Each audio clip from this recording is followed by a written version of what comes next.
Hello friends, welcome to my channel. कैसे हैं आप सब लोग? आशा करती हूँ बहुत अच्छे होंगे। तो टिप एंड ट्रिक्स विद छाया में आपका स्वागत है। तो जैसे कि आप मेरी पिछली वीडियो बहुत पसंद कर रहे हैं कि 60 के बाद और पति की जाने के बाद भी जीवन है, तो 60 के बाद तो है ही जीवन, क्योंकि हम दोनों में से एक कोई बच जाता है तो उसे तो अपनी जिम्मेदारियों को निभाना ही है, क्योंकि बहुत सी जिम्मेदारी रह जाती है।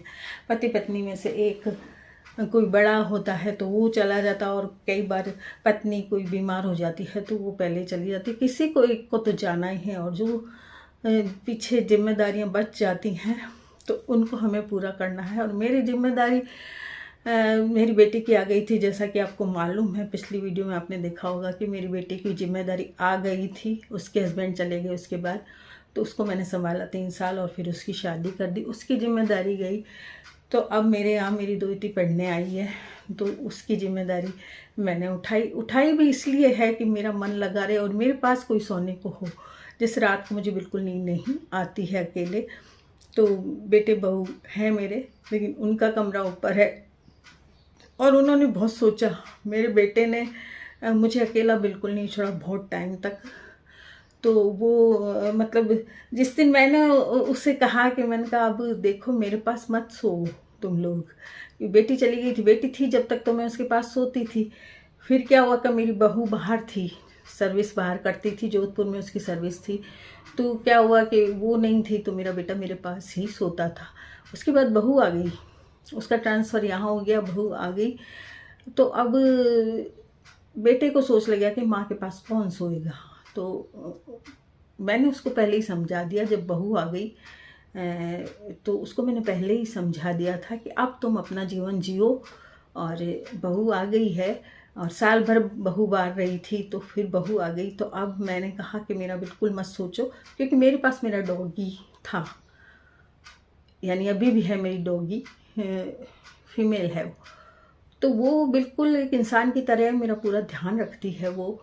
तो बिल्कुल ऐसा नहीं लगता है कि हो सकता है कि जब हमने रखी थी उस टाइम मुझे पसंद नहीं था कि मैं इसको रखूं, लेकिन भगवान को मंजूर कुछ और था, तो भगवान ने उसको रखी हमारे लिए। तो जब एमी है उसका नाम, एमी मेरे पास होती है तो मुझे बिल्कुल नहीं लगता है कि मेरे पास कोई नहीं है। तो मैंने अपने बेटे से पहले ही कह दिया कि अब तुम अपने पत्नी के साथ जीवन बिताओ, क्योंकि साल भर दूर हो गई थी वो। और इससे पहले हमारी परिस्थितियाँ बहुत ज़्यादा ख़राब हो गई थी, तो हम सभी दुखी थे, क्योंकि दामाद जी चले गए थे, हम बहुत दुखी थे। फिर बेटे की हमने शादी कर दी, तो एक जिम्मेदारी हमारी हटी, और फिर हम चाह रहे थे कि हम अपना जीवन अब जिएं। तो बहू की भी भगवान ने यहीं मतलब ट्रांसफ़र कर दिया, बहू का भी। दोनों ही सर्विस करते हैं मेरे बेटे बहू। और बेटा मेरा गांव जाता है, यहाँ से 150 किलोमीटर दूर है गांव उसका, तो वहाँ जाता है। तो दिन भर जो मैं अकेली रहा करती थी, मेरी बहू भी नहीं थी, तो एमी ने मेरा बहुत साथ दिया। बेटी के जाने के बाद, बेटी थी तब तक तो मेरा दोता मेरे साथ था, लेकिन जब बेटी चली गई और दोता भी चला गया तो मेरे साथ एमी थी। इतने में ही मेरी बहू का भगवान ने यहीं ट्रांसफ़र करवा दिया। और लेकिन बहू भी जाती है, तो वो सुबह 9:30-8 से जागती है, तो शाम को 6 बजे तक आती है। तो वो पूरा दिन मेरे लिए एक अकेलापन था। उसके बाद हमने डिसाइड किया कि जो दोती है वो मेरे भाई के इंस्टीट्यूट में पढ़े, तो वो आ गई। तो भगवान ने अपने आप ही सारा चक्र बना रखा है, भगवान ही बनाता है सारे चक्र। और अब दोती मेरे पास रहती है तो मैं उसके काम में बिजी रहती हूँ। तो 60 के बाद भी आप ज़रूरी नहीं है कि आप बिस्तर पर पड़ जाएं और कोई काम नहीं करें। आप कोई ना कोई जिम्मेदारी लें, जिससे आपका मन भी लगता रहे और किसी के लिए कुछ कर सकें। दूसरों के लिए ही जीना चाहिए हमें। मैंने पहले भी बोला था कि हमें दूसरों के लिए जीना है, हमें अपने लिए नहीं जीना है। तो हम जितना काम आ सकते हैं, बूढ़े लोग जितना काम आ सकते हैं, अपने बच्चों के, अपने बेटे बहू के, अपनी बेटियों के, अपने दामाद के, जितना भी आप काम आ सको उतना काम कर दो उनका। क्या पता कल क्या हो जाए। तो मेरे हस्बैंड ने भी यही किया कि जितना उनसे हो सका काम बहुत किया उन्होंने। काम रिटायरमेंट के बाद उन्होंने बहुत काम किया, सारा घर का काम वो संभालते थे, एमी को संभालते थे, ऊपर की छत संभालते थे, धोते थे, पौधों को संभालते थे, पानी भरते थे, सुबह ठाकुर जी की सेवा करते थे, बहुत सारे काम वो करते थे। उनके बाद वो मैंने संभाली, क्योंकि बेटे बहू सुबह सुबह निकल जाते हैं। अब मेरी बहू की जो ऑफिस टाइम है वो सुबह 7 बजे से हो गया है, तो वो 2:30 बजे आती है। तो सुबह से लेके जो काम होते हैं वो मैं संभाल लेती हूँ, और मैं खुश हूँ इस चीज़ में कि मेरा मन भी लगता है। मेरे पति चले गए, अब मैं करूँ क्या? तो नहीं तो वो थे तो हम दोनों लड़ते भी रहते थे, बात भी करते रहते थे, काम भी एक साथ करते रहते थे। मैं मिनट मिनट में उनसे कुछ न कुछ मंगाती रहती थी, छोटी मोटी चीज़ें वो लाते रहते थे, और हम झगड़ते भी थे और साथ में भी बैठते थे।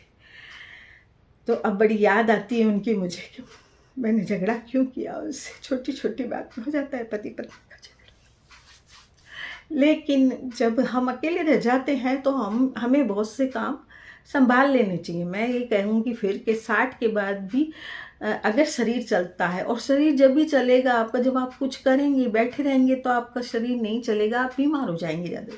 इसलिए सुबह से उठ के नहा धो के अपने भगवान की सेवा में मैं लगती हूँ, और उसके बाद मैं अपनी डस्टिंग वगैरह करती हूँ। अब मैंने हाउस हेल्पर अब लगाई है, पहले नहीं थी हाउस हेल्पर, मैं पूरा काम खुद करती थी, लेकिन अब बेटे ने कहा हाउस हेल्पर लगा। और हाउस हेल्पर मेरी बड़ी दिक्कत से आई है, क्योंकि मेरी डॉगी है, तो 1-2 बार डॉगी उसके ऊपर चढ़ गया, तो फिर उसने बीच में छोड़ दिया था। मेरे पति थे तब मैंने लगाया था उसे, फिर वो डॉगी चढ़ गई उसके ऊपर, तो फिर उसने छोड़ दिया। फिर मैंने वापस उसको जी हजूरी करके बुलाया, मैंने कहा तू आ, क्योंकि मेरे घोड़े काम नहीं देते हैं अब। तो वो बेचारी आ गई। अब मैं क्या है कि ऊपर के कमरों की सफाई नहीं करवाती उससे, वो मेरी बहू कर लेती है जब भी उसको टाइम होता है, और नीचे का सारा काम जो है वो सारा कमरों का वो कर देती है हाउस हेल्प, पर बर्तन साफ़ कर देती है। फिर थोड़ा सा काम मेरा रहता है कि सुबह का मैं खाना बनाती हूँ, शाम को बहू पूरा घर संभाल लेती। लेकिन उनकी सर्विस, मेरी बहू की सर्विस मेरी वजह से चल रही है। मेरी दोहिती आई है, मेरी वजह से आई है कि मैं उसका काम कर दूंगी, क्योंकि वो आ जाती है 1:30 बजे आ जाती है मेरी दोहिती, तो उसका खाना पीना है, या सुबह जल्दी उठ के मैं उसका टिफ़िन बना देती हूँ, क्योंकि मेरी जल्दी उठने की आदत है। तो ठाकुर जी की सेवा है, टिफ़िन का काम है, वैसे बहू आ जाती है वो भी कर देती है, लेकिन मैं उससे बोलती हूँ कि तू अपने ऊपर का काम संभाल, बहुत जल्दी जाती है। तो मैं उससे कहती हूँ कि मैं बना दूँगी टिफ़िन, क्या है दूर, पराठे तो ले जाने होते हैं उसको।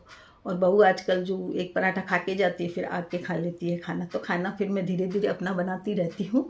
और मैं बस, मुझे उन लोगों के लिए जीना है, उन लोगों के लिए काम करना है, तो अपने बच्चों के लिए जिंदा रहिए, काम करिए। 60 के बाद भी ज़रूरी नहीं है, और अपने जो अनुभव है वो अपने बच्चों को सिखाइए, कि क्योंकि हम इतनी उम्र लेके, और अपने बच्चे बहुत सीधे होते हैं, बच्चे हमारे अनुभव से ही कुछ सीखेंगे, जब हम उनको सिखाएंगे तो बहुत सीधे हैं मेरे बच्चे भी। मैं उनको बच्चे ही कहूँगी, मेरे सामने 30-30 साल के हैं वो, तो मेरे सामने तो बच्चे ही हैं।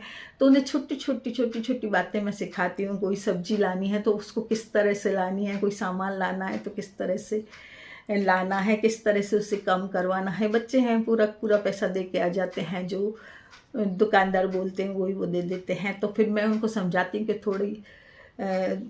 थोड़ा बार्गेन कहते हैं ना, वो करनी चाहिए, और ऐसे करके उनको गृहस्थ चलाना सिखा रही हूँ, धीरे धीरे सिखा रही हूँ, और धीरे धीरे उनको समझ आ रहा है। क्योंकि पापा के जाने के बाद बेटे के ऊपर काम पड़ गया, और बेटे को भी मैं धीरे धीरे समझाती हूँ, बेटा ऐसे ये लाना, और बहू को भी समझाती हूँ, और दोनों लेके आते हैं सब चीज़, और धीरे धीरे वो अपनी गृहस्थी आगे चलाएंगे। कभी तो वो चला लेंगे। मैं सिखाऊंगी उनको ये सब कुछ, तो मैं उनको सिखाती हूँ, उनको अपने अनुभव देती हूँ, उनको अपनी पुरानी बातें बताती हूँ कि किस तरह से हमने जीवन निकाला, किस तरह से इस मकान को बनाया, किस तरह से बच्चों की अच्छी शादी की। कम पूंजी थी। मेरे हस्बैंड टीचर थे, तो तनख्वाह आती थी, कभी आती थी कभी नहीं आती थी, लेकिन पैसा मैंने इतना जमा किया कि मेरे बच्चों की शादियां मैंने होटलों में की, और बहुत अच्छी शादियां की। हैसियत के हिसाब से मैंने बहुत अच्छी अपने बच्चों की शादियां की। तो वो चीज़ मैं सिखा रही हूँ बच्चों को कि किस तरह से हमें अच्छा भी रहना है, और हमें किफ़ायत से भी रहना है, और दुनिया के सामने हमें बहुत अच्छा रहना है। तो ये चीज़ें आप सिखाइए अपने बच्चों को, अनुभव दीजिए। तो 60 के बाद मैं यही कह रही हूँ कि 60 के बाद भी जीवन है अपने बच्चों को कुछ सिखाने का। तो आज की वीडियो में इतना ही, मिलते हैं कल फिर एक नई वीडियो के साथ।